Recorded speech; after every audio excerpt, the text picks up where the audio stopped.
की कड़क खबरें देख रहे हैं आप। मैं हूं आशीष त्रिपाठी आपके साथ और मैं हूं आपके साथ ऋतु सिंह। और सबसे पहले बात करेंगे बांग्लादेश की, जहां के हालातों को देखते हुए विदेश मंत्रालय ने एक बड़ा फैसला किया है। बांग्लादेश के चट्टग्राम में भारतीय वीजा आवेदन प्रक्रिया अनिश्चितकाल के लिए निलंबित कर दी गई है। दरअसल चट्टग्राम सहायक भारतीय उच्चायुक्त के आवास पर गुरुवार को कट्टरपंथियों ने पथराव कर दिया था और इसके बाद सुरक्षा कारणों को देखते हुए भारतीय वीजा आवेदन प्रक्रिया रद्द करने का फैसला लिया गया है। अनिश्चितकाल के लिए आवेदन प्रक्रिया रोक दी गई है और चटगांव में हुए हमले को देखते हुए, इस तनावपूर्ण स्थिति को देखते हुए यह फैसला लिया गया है। भारतीय उच्चायुक्त के घर पर हमला हुआ था, जिसके बाद अनिश्चितकाल के लिए आवेदन प्रक्रिया सस्पेंड कर दी गई है।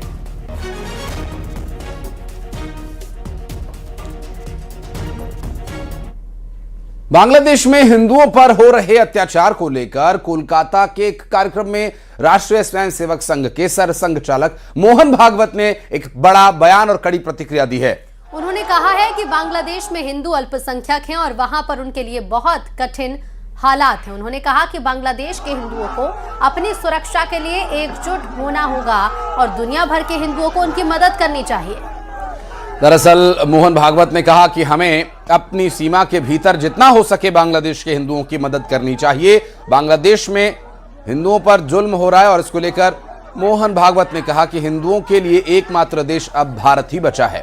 इसके साथ ही उन्होंने कहा कि भारत सरकार को इस पर संज्ञान लेना होगा, उन्हें कुछ करना होगा। हालांकि आरएसएस चीफ ने उम्मीद जताते हुए कहा है कि हो सकता है कि सरकार पहले से ही कुछ कर रही हो।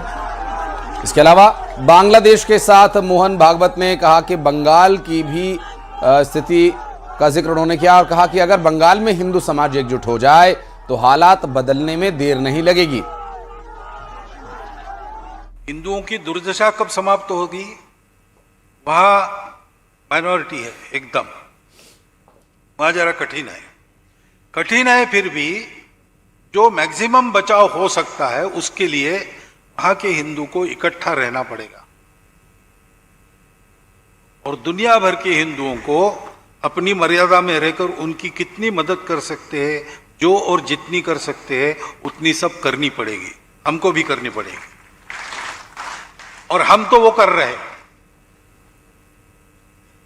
बाकी हिंदुओं का एक ही देश है, भारत देश। तो भारत की सरकार को इसका संज्ञान लेना पड़ेगा, कुछ करना पड़ेगा। कुछ कर भी रहे होंगे, कुछ बातें बताई जाती है, कुछ बताई नहीं जा सकती। बांग्लादेश में हिंदुओं की हत्या को कांग्रेस नेता कुंवर दानिश अली ने हिंदू मुसलमान का मामला मानने से इनकार कर दिया है। उन्होंने कहा कि बांग्लादेश में हो रही हिंसा धार्मिक रंग देने से बचना चाहिए। उन्होंने राष्ट्रीय स्वयंसेवक संघ पर भी निशाना साधा।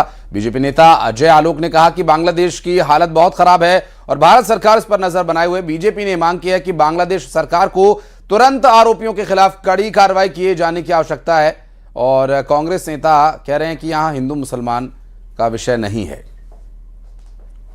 वो मामला हिंदू और मुसलमान का नहीं है, उसकी जितनी कड़े शब्दों में निंदा की जाए कम है। इसके लिए बांग्लादेश की सरकार रिस्पॉन्सिबल है और भारत सरकार को सख्ती से इस मामले को उनके जो भी अपने डिप्लोमेटिक और एफर्ट्स हो सकते हैं उसका इस्तेमाल करना चाहिए।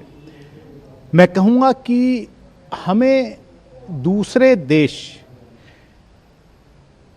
के मामलात में कौन इकट्ठा हो जाए कौन ना, इसको धार्मिक रंग देने से बचना चाहिए। कि बांग्लादेश की हालत बहुत चिंताजनक है और भारत सरकार नज़र बनाई हुई है और पूरे हमारे देश में हर हिंदू संगठन बांग्लादेश के खिलाफ आवाज़ उठा रहा है। तो वीज़ा तो बहुत दूर की बात है, बांग्लादेश सरकार अविलंब कार्रवाई करे, ये जरूरी है।